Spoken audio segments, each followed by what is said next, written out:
your Medicine Hat Real Estate 2025 update and outlook. What's up, everyone? Ryan Weary here. Hope you guys are doing well. In this podcast episode, I want to give you a clear landscape of what the real estate market is doing in Medicine Hat, whether you're a buyer, seller, if you're renting, or you're just generally curious as to what the real estate market is doing here in Medicine Hat. I'm compelled to dive a little bit deeper than I usually do on my social media posts with real estate updates or anything to do with real estate because it is a very, very unique time in history in Medicine Hat for our real estate market. And furthermore, I think the mass majority of the consumers out there are misinformed with what's going on in the real estate market, and that's no one's fault. I would say, if anything, it's the industry's fault. There's a lot of stigma involved with real estate, whether you're a real estate agent or you're just in the industry, whether you're wholesaling. And I hate that, actually. I don't like that stigma. I've certainly met people and they ask me what I do for a living, and I say I'm a real estate agent, and they just get the ick right away. And I hate that, and I want to try to slowly change the narrative of that. And the only way I see fit to do that is to provide information and give my opinion and let ultimately the consumer, the listener, or the watcher, you, decide. One of my favorite golf instructors, Joseph Mayo, he goes against the grain, especially in the short game area. And to the consumer, this isn't going to mean too much, but he basically provides his own opinions, his own methods, and he is very much a contrarian to the general golf instruction world, where the instructors are kind of fit a mold. They say certain things, they do certain things, and he goes against it, and he provides evidence to support his claims. And he's flipping the industry right on the flip side of the head, man. It's absolutely crazy. And by no means do I want to be a contrarian, but I just want to give current advice, current statistics, current examples of what's actually going on in the trenches of doing deals in Medicine Hat. Because I believe the consumer, the general consumer out there, just kind of gets high-level overviews from whether it be the news or somewhere online or the Canadian Real Estate Association. And in my opinion, it's not a good indication of what's actually happening in Medicine Hat and what that means. Even if you're not planning to buy or sell real estate anytime soon, but you do own a home or you do own a rental, in my opinion, you should know if that value of that asset that you own is going up, is it going down, is it staying level, what does it look like? It's funny, like we have a way, I could go into my Quest Trade account and know exactly what my portfolio is worth, but the general consumer out there, if you own a piece of real estate, you go years, literally years, maybe a decades, not knowing what your asset is worth, which is crazy to me because 9 times out of 10, your piece of real estate that you own is the most expensive asset that you have. Now, obviously, some people not. Maybe they have other investments that are worth more. But for the normal folk out there, me included, my real estate assets are the most expensive thing that I own. So to me, it makes sense to at least have an indication like, hey, is my asset going up? Is it going down? Like, what's happening? So that's a long-winded intro here. And I wanted to make this part of the Rise and Grind podcast because this is so close to my heart. I love real estate. I'm in it every single day. And it does fit the mold of this podcast. And when you run a podcast, you can do whatever you want, to be honest. So here we go. Now, again, my goal here is to be very clear on what's happening in Medicine Hat, why it's happening, and provide you evidence. So if you're listening to this and not watching it, I'll do my best. I'm going to share my screen here. I'll do my best to explain what we're looking at as well. So let's start with what the heck is happening. There is very, very low inventory in the Medicine Hat real estate world right now. So what does that mean? Well, think of a you go to the grocery aisle, the bread aisle, okay, at Walmart, for example. Usually when you go there, there's a bunch of different brands to pick from. You kind of fool around. You try to get the furthest expiry date. You don't like the Dempster brand, but you like this other brand. You can pick. You'd be like, oh, what's on sale today? Is the expiry date still pushed out a week? Oh gosh, is there something else that's a little bit more, but the expiry date's, pushed out, 10 days. Well, that's great. I might buy 2 loaves, right? So that's the same as what real estate was in 2018, 2019. the shelves were stocked, my friends. And likely in Medicine Hat's history, it's notoriously been a full inventory market. We call that a buyer's market because when you go to buy, you have more chips on the side of your table for negotiation. You can nitpick a little bit more. And funny enough, that's when I got into the business, is a heavy buyer's market. The inventory was quite high. We do it via months of inventory. It's a metric just saying like, hey, if nothing came on market, how long would it take for everything on market to sell? And we were sitting at about 12 to 13 months of inventory back in those years.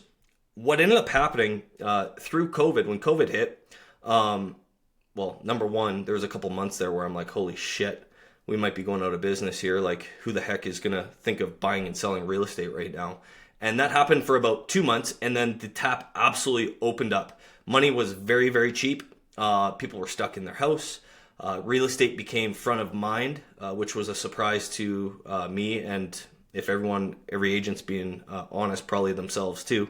And Medicine Hat went on a crazy run of a lot of activity. And what ended up happening is the months of inventory slowly started to drop. We call a balanced market, meaning like a healthy amount of inventory, not oversupplied, not undersupplied, around like 5 to 6 months of inventory. And it took about a year to get there. And the reason for that is because a lot of people from BC, from Ontario, were experiencing the same hyperinflated market during that time where their asset was worth double of what they thought. You know, for example, we'll get into price points later, but long story short, they were just like, holy shit, let's cash in our lottery ticket here, sell our shanty for $1.5 million and move to Medicine Hat. So that was an influx of folks coming to Medicine Hat. That's the first piece that made inventory start to drop. Right now, my friends, we are sitting at under 2 months of inventory. Depending on where you're pulling statistics from, I've seen 1.8 months, 1.7 months, 2.1 months of inventory. So now, when you go to Walmart and you want to buy bread, this is a example of the real estate industry, there is maybe 1 or 2 loaves of bread. The price is jacked up a little bit, but you're like, shit, my kid needs peanut butter and jam sandwiches this week. I need a loaf of bread. Oh shit, it's only 3.5 days till expiry, and it's the whole wheat Dempster brand. Tastes like sawdust, but, well, what's the other alternative? Holy shit, this other one, the expiry is today. I don't want that one. I guess I'm going to have this one. And you pay for it. And you really don't care that it's $3 more. You buy it because it's the only thing available. That is the best example of the real estate market that I can think of right now. And I know that's maybe a little childish, but hey, that's all right. Inventory is low, which means sellers have more chips on the side of their table for negotiations now. Sellers can stretch list price, and buyers still will pay that premium. Now, there is a threshold there, for sure. But what we are seeing right now, okay, and if you've lived in Medicine Hat a long time, okay, or if you're of the older demographic, I want this to be incredibly clear and for your ears to perk up right now. Medicine Hat, I know you may have a tough time understanding pricing in Medicine Hat. You may think it's expensive, but Medicine Hat is an absolute bargain in the eyes of every single province in Canada right now. Alberta is on sale still, my friends. Yep, I know Calgary's expensive, but it's not expensive compared to a lot of places in BC. It's not expensive to anywhere in Ontario, okay? So Calgary is seen as a discount, and guess what Medicine Hat is seen as? It's seen as, holy smokes, I can't believe a house is only $450,000. This is incredible. I don't need to negotiate, Ryan. I just sold my shanty for $1.7 million in Vancouver. It was a condo, or it was a teardown. Let's do it, right? So you can see how tides are changing. They have changed. And I don't see this changing. I don't care what the election does. I don't care what interest rates do, my friends. Okay, that is not the indicator or the leading metric. I'm not saying they don't matter. It's not the leading indicator to what the market is going to do. It's inventory. It's simple supply and demand. Simple. Period. Inventory, supply and demand. Now, I'm going to share my screen here. I'm going to do my best. If you're watching this, fantastic. This is going to be easy for you.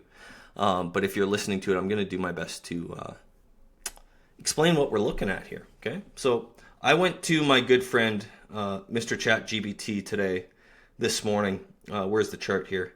So I just basically asked it to pull average house prices in Alberta, okay, through the city, city by city. All right. So here it is here.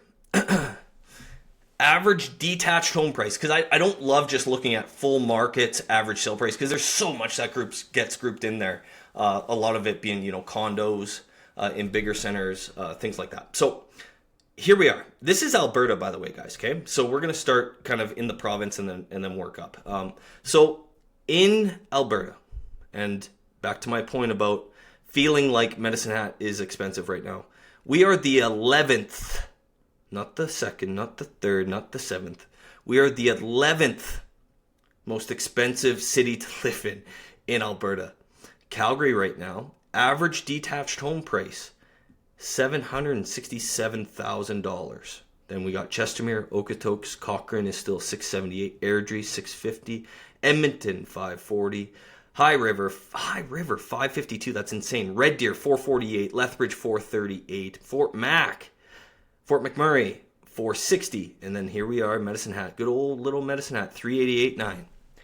I can't tell you the number of times, my friends, that I have buyers that are from BC or from Ontario, and they're looking Alberta wide. They don't really care. They know that the weather's decent in Alberta and things are cheap, and they find Medicine Hat, whether it be through one of my videos, whether it be just by chance. They register on my home search website, and they can't wait to get here because of A, the home prices, because of B, the climate. And once they get here, this is crazy, okay? Once they get here, what I recommend they do, I tell buyers, if you want to be sold on Medicine Hat, go to Costco. Why do I say that? I let the city close itself. When you go to Costco in Calgary, or God forbid, you go to Vancouver Costco, it's a full day event. It's like going to battle. The amount of people that I recommend, I'm 100% on this. I'm 100% close when I tell people to go to Costco. They buy a Medicine Hat because they can't believe that they can go there on a Thursday afternoon at 4:30 and they don't have to wait an hour and a half for a slight discount in gas, and they can go into Costco and get some little snacks and some handouts and roam around in their shopping cart and chat to a few people, and it only takes 7 minutes to check out. People are floored. This is why Medicine Hat is the hidden gem of, I would say, Canada, Western Canada for sure, but sure as shit for Alberta. So if you have lived in Medicine Hat and you see prices rising, you're like, I can't believe the houses are that much. Please, please, please listen to me. I understand. I feel it the same, by the way. My mind has a tough time getting wrapped around pricing sometimes as well, because I'm rooted in a buyer's market. I started real estate in a buyer's market. It was like negotiations. It's like, hey, there's 17 houses to look at this weekend. Let's go lowball a bunch of people. But a lot of people's mindsets are rooted in that market. And I'm telling you, the rules have changed. It's not good. It's not bad. It is what it is. And there's rules to the game. There's rules to the game in real estate, just like there's rules to the game in parenting. There's rules to the game in investing. There's rules to the game in life. As market shifts, it's a fluid market, just a reminder. As the market shifts, the rules change. So I hope that gives you a good overview, because what we're going to be getting into, I'm going to be circling back to these points, but I wanted to give you like the landscape of why prices are increasing in Medicine Hat and why I believe it's not going to change for a long time. Side caveat here. The reason, in my opinion, that we're not seeing a bunch of new builds in Medicine Hat and new developments really filling up like you do see in Chestermere. Like, gosh, every time I drive through Chestermere, there's another, seems like 1,000 houses being built. It's because people can come here and buy a resale house, like a house that's existing on the market, for way cheaper than they can build. So in my opinion, and again, this is my opinion, I want to provide options, opinions, and suggestions and make you, the listener, be the decider. But until that balances out to where people will be like, let's build instead of buy that used house. Prices are a little bit pretty much the same, maybe a little bit more, 10% more to build. Let's go the build route. I don't think we're going to see a bunch of areas fill up with new builds. You look at that area in Samus Heights there, kind of across from, just down from Regis. That place, there's still a ton of vacant lots. There's that New Hamptons area. There's like one house in there. And that's not, in my opinion, a huge red flag of like, oh, the city's, there's no industry here. No one's moving here. I mean, there's that issue of it. But I just think houses are still so cheap, guys, that people are going to buy a resale house instead of spending 30 or 40% more in building. There's even the market to where people will price out homes with builders, and they'll be like, well, gosh, why don't we just, buy a house for 300 grand less, put 150 into it, and we're still 100 or 150 ahead of the game, and we got a nicer property. So that's the biggest reason why I think we aren't seeing a ton of new builds or spec builds anyways. That spec build is when a builder builds a house and sells it on the market. We still get a lot of custom builds, or not a lot, some, where someone would go to a specific builder like Brost or Vault Construction and say, hey, I want to build my forever home. I've, acquired this chunk of land. Can you build it for me? That's a specific custom home. That's different than what I'm talking about, like where we see in Chestermere or Calgary, where all those are spec builds. Those builders are building them in advance knowing that they're going to sell on the market, right? Or they're pre-sold. So I do believe that's another reason why I think Medicine Hat still has a lot of room for resale properties to appreciate, whether you like it or not, because new builds are so much more expensive. And also, side caveat here, think of being a builder, okay? Think of, building houses for a living. Why would you be in Medicine Hat? Like, honestly, like, why wouldn't you go to Chestermere or Airdrie and build the same house for close to the same amount of money, but sell it for 700 grand instead of selling it for 520 grand in Medicine Hat? The costs are likely the same, and your margins are insanely higher in these other markets in Alberta, not to mention, other provinces. So that's another reason. So hopefully that gives you a landscape. So now what does this mean for buyers? I want to get into buyers, sellers, and also the rental market here. So what does this mean for buyers? Well, what it means for buyers is that you have to be prepared when you enter the market. Let's just pick a demographic and just go from there. Say a first-time home buyer. Well, traditionally, when I got into the business, a first-time home buyer, I really didn't care if they were working with Service Credit Union or some traditional bank, or if they were working with a mortgage broker. I would prefer a mortgage broker. It's just a little bit easier to get in contact with those people. But I really didn't care, if I'm being honest. Like, are you pre-approved? Great, let's go. So the buyer's journey back then was, let's look at a lot of houses. Let's go book numerous days. I'll book 7 to 8 houses per day. Let's spend 4 or 5 days straight doing it. Let's make a list of all the properties, the pros, the cons. Let's eliminate it. It's like Survivor almost. Like, start with 20. Let's dwindle it down. Let's go back and look at them, and then let's figure out how low we can offer without totally offending the sellers. That was the game. That was the rules of the game, because my fiduciaries are to guide this buyer and get them the best deal on a property that they love, right? So that was the rules. Now, what ended up happening and what has happened as we shift into this new market, buyers cannot operate the same way. And trust me, guys, I have a lot of buyers that think they can, and they are unfortunately setting themselves up for a world of hurt, a world of pain, and a very, very stressful experience. And ultimately, what ends up happening is after their third loss, okay, it's magic 3. Once they get a hat trick of losing out on properties, they fire me, okay? Because they look at me as the issue, which I don't blame them.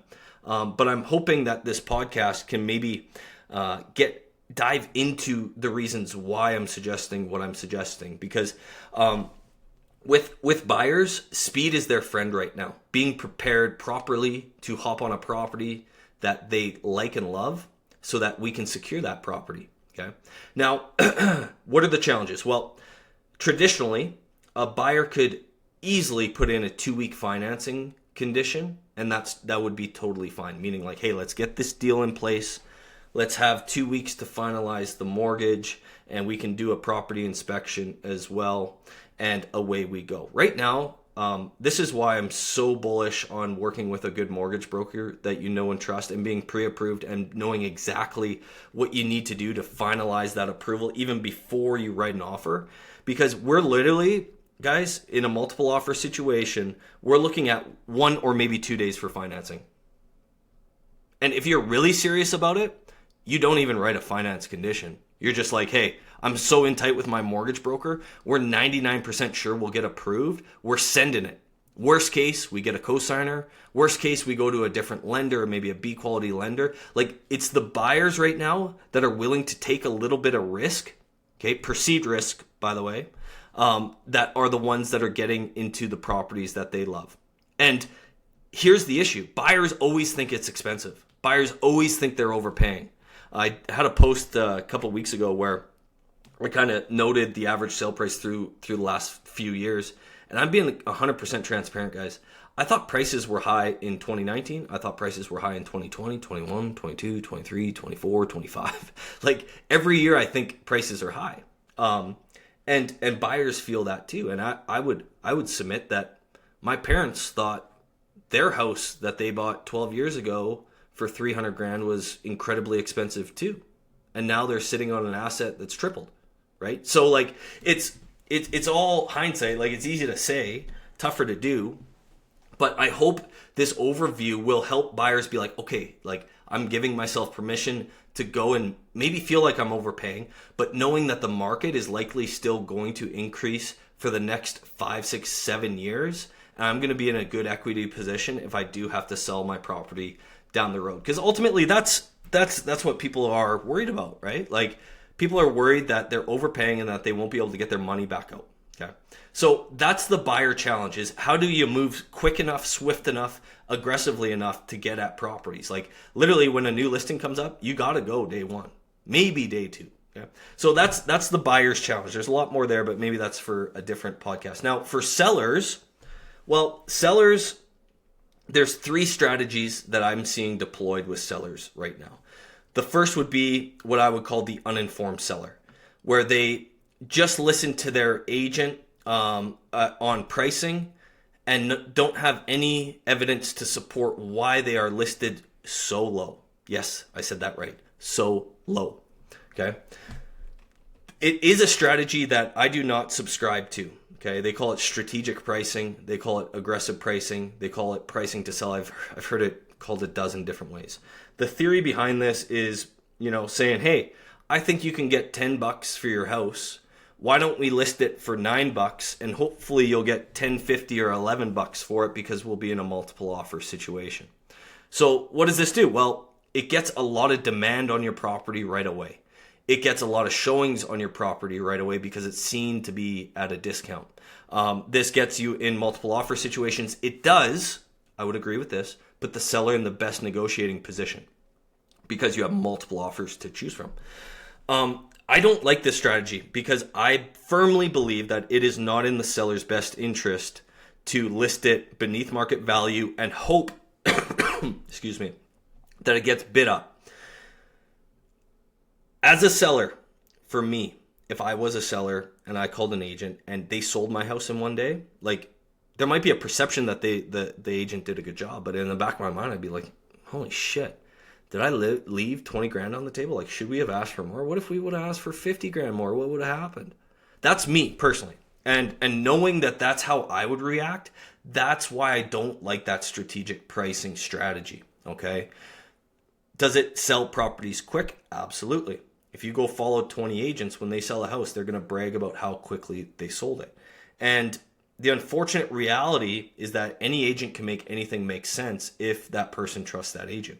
So yeah, you can make it sound like a great idea, but to what I would submit and subscribe for you, or at least suggest, is have the evidence to support what it will be sold for. And is that number satisfactory to you? And if it's sold for that price, ask yourself, do you wish you would have listed for 10 grand more, 15 grand more, 20 grand more? Is there ever any evidence to support you not listing that high? Remember, guys, there's no loaves of bread on the shelves right now. There is no toilet paper during COVID. So like, people didn't really care that toilet paper was $7 more. They just bought the toilet paper. All right. So the second strategy that I'm seeing sellers do, and I don't mind this one, is you list the property based off of sold comparables right at that price point. to where you're going to get an adequate number of showings. You're going to get offers within the first 4 or 5 days. I like this strategy because you're still pricing it somewhat attractively based off of the comparables that have sold. And you're pretty much guaranteeing, so long as you give access to the property, it doesn't smell like cat piss, it shows good, you're guaranteeing that you're going to get action on it. You might get an offer that's a little bit lower, and away you go. You sell the property, you're happy with it. I don't mind that, okay? But I kind of want to, everyone knows that strategy. The third strategy that I'm seeing more and more deployed, which I actually don't mind, given the situation, and definitely if there's no time restraint on the sale, like for example, you don't need to sell your house in order to move, right? If it's just a pure sale. What I've been talking about with sellers is just saying, hey, listen, what price can we reasonably stretch it to where we're not going to compromise activity online on it and we're still going to get quite a few showings? How high can we stretch list price? How can we build a journey to where you're going to profit the most money for this property? And I basically just explain the situation to them like this. Mr. and Mrs. Seller, I can sell your house in 1 day. No problem at all. This would likely be the price. But if there was a world to where we could stretch and it might take 2 weeks to sell, but you net 25 grand extra more, would you rather have that journey of selling your house or the first one? Because I'm good with whatever. And 100% of the time they say, well, the second one. And I'm like, okay, well, here's what we should do. And the important part with this is looking at the active properties that are currently available, if there are any, and seeing what they're priced at, and then adjusting your price up or down. A lot of times there's going to be a gap in the market. So what does that mean? Well, I was doing a market analysis in Southridge yesterday. I thought, fire sale, $399 price point, they could stretch a little bit more, but there was literally only a property that was not even a comparable listed for $350. The next thing available for sale was listed for $460. So I'm like, hey, why don't we list at $425? I think that's high, but there's definitely a chance that we get action on it. So we're going with that third strategy, which I would submit is the best strategy to maximize profit. Again, it's dependent on what seller. So that's what's happening in the market right now. Sellers are stretching, most of them. And then that property that sells is now a comparable for the next property that comes on. Prime example of this is in the condos over by, on the north end, Northlands Point, over by Co-op there in Crescent Heights. 2 years ago, guys, you could hardly give those condos away. It's crazy. But now people are buying them. They're getting into multiple offers. They're selling for above asking price. And now that unit is the next threshold for the next unit that comes on. Now homeowners are like, holy smokes, finally, after a decade, I can finally break even on this condo. Get me out of here. And they're selling. So there's a lot more transactions happening in the condos for that same reason. So it's like slowly, one by one, they get more and more value. And that's the world we live in, is market value based off of comparables, based off of what else is out there, okay? Now, that's a great segue. There's a lot of narrative. I see this on my Facebook thread all the time about how expensive rentals are. And if you're not in the game of buying or selling real estate, you're probably renting a property. And I feel for you. I really, really do. So why is the rental market increasing in Medicine Hat? Well, let's take, for example, one of those Northland Points condos, okay? A lot of those homeowners bought those condos back 15 years ago for around $180,000, $190,000. It's a perfect first-time home buyer condo.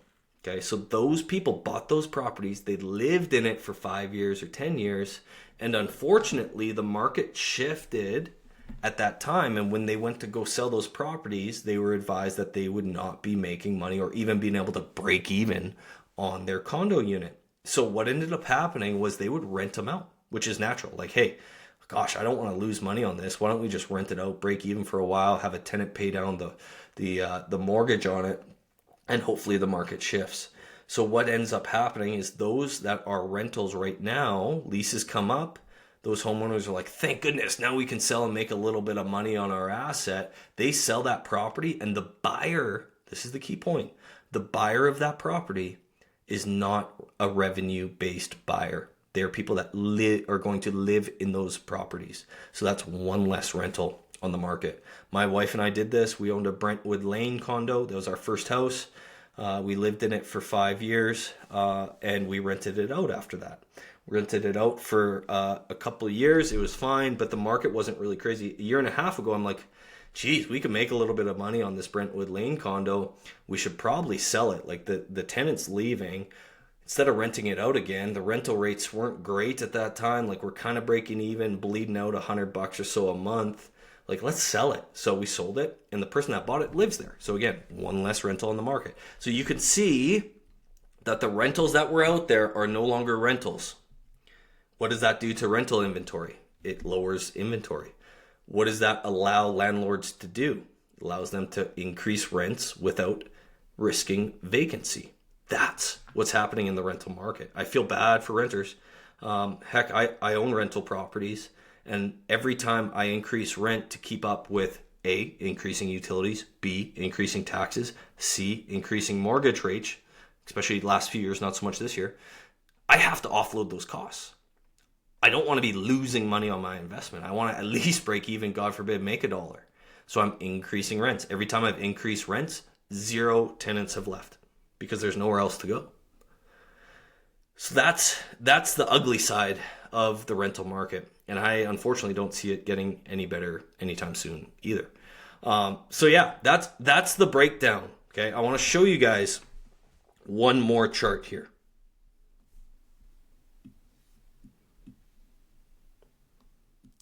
This chart right here, okay, this is inventory in all the last decade.